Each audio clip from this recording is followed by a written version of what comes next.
Hello viewers, welcome to our YouTube channel terrace farm to kitchen. ఎలా ఉన్నారు అందరూ? ఈరోజైతే ఒక కొత్త వీడియోతో మేము ముందుకు వచ్చేసామండి. నోరూరించే పాలక్ పనీర్ ఎలా చేయాలో చూసేద్దామా మరి? ఈ ప్రాసెస్ ఫాలో అయ్యి ఒక్కసారి చేసి చూడండి. పనీర్ టెక్స్చర్ అయితే చాలా సాఫ్ట్గా వస్తుంది అసలు. పన్నీర్ అంటే ఇష్టం లేని వాళ్ళు కూడా ఒక్కసారి తిన్నారంటే పన్నీర్ని మర్చిపోరు ఇంకా వాళ్ళు. ఒక బౌల్ తీసుకొని అందులో పాలకూరని యాడ్ చేసుకోవాలి. మేము టెర్రస్ పై నుంచి తీసుకొచ్చినాం పాలకూర. ఒక 3 కట్టలు అలా ఉంటుంది. మనం మార్కెట్‌లో తెచ్చుకునే కట్టల సైజ్ అయితే. ఒక 4, 5 గ్రీన్ చిల్లీస్ వేసుకోవాలి. ఒక స్పూన్ సాల్ట్ వేసుకున్నాను. ఓ 1 గ్లాస్ అలా వాటర్ వేసుకొని ఇది బాయిలింగ్‌కి పెట్టేసేయాలి. ఒక 2 మినిట్స్ అలా ఉడికించుకోవాలి.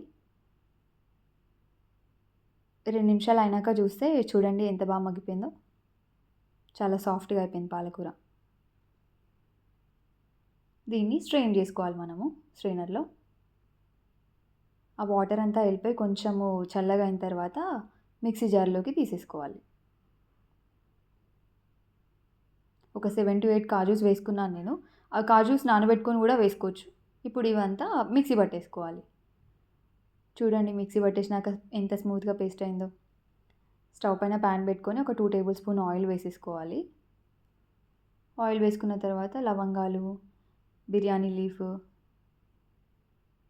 జీరా వేసుకొని మనం కట్ చేసుకున్న ఆనియన్ వేసుకోవాలి. ఒక మీడియం సైజ్ ఆనియన్ తీసుకున్నాను. 3 చిల్లీస్ తీసుకున్నాను. ఇదంతా కలిపేసుకోవాలి. ఆనియన్స్ కాస్త మగ్గిన తర్వాత చిటికెడు పసుపు, half spoon ginger garlic paste కూడా వేసేసుకొని కలుపుకోవాలి. మనం ఇంతకుముందు మిక్సీ పట్టుకున్న పేస్ట్ని దీంట్లోకి యాడ్ చేసేసుకోవాలండి. ఇప్పుడు అదంతా బాగా మిక్స్ అయ్యేలాగా మిక్స్ చేసుకోవాలి. 1 స్పూన్ కారం వేసుకున్నాను. హాఫ్ స్పూన్ సాల్ట్ వేసుకున్నాను. జీరా పౌడర్, ధనియా పౌడర్ కూడా యాడ్ చేసేసుకొని కసూరి మెంతి కూడా వేసుకున్నాను నేను. మీ దగ్గర లేదు అంటే ఆప్షనల్ అండి, ఏం పర్లేదు. ఇంక ఇవన్నీ బాగా కలిపేసుకొని ఇంకా అది కొంచెం మగ్గినట్టు అయిన తర్వాత హాఫ్ గ్లాస్ వాటర్ అలా వేసేసుకోవాలి.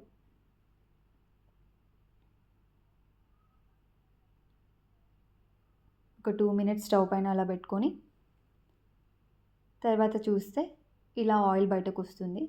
ఇంకా అది మగ్గిపోయింది కదా అండి, కుక్ అయిపోయింది పాలకూర. నేను ఒక 200 గ్రామ్స్ అలా తీసుకున్నాను పన్నీర్. దాన్ని స్లైసెస్‌గా కట్ చేసుకొని ఇప్పుడు మన గ్రేవీలోకి యాడ్ చేసేస్తున్నాను.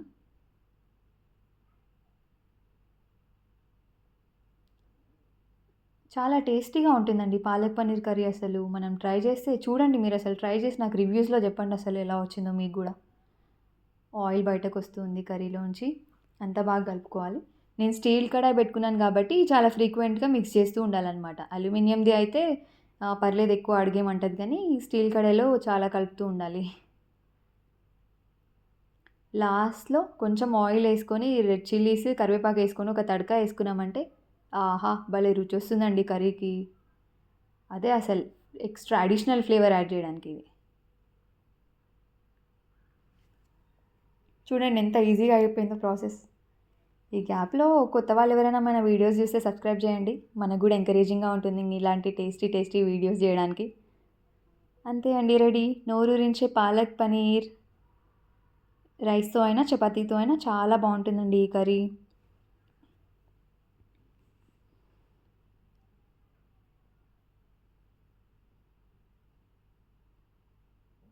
చూడండి ఎంత సాఫ్ట్‌గా ఉందో పనీర్.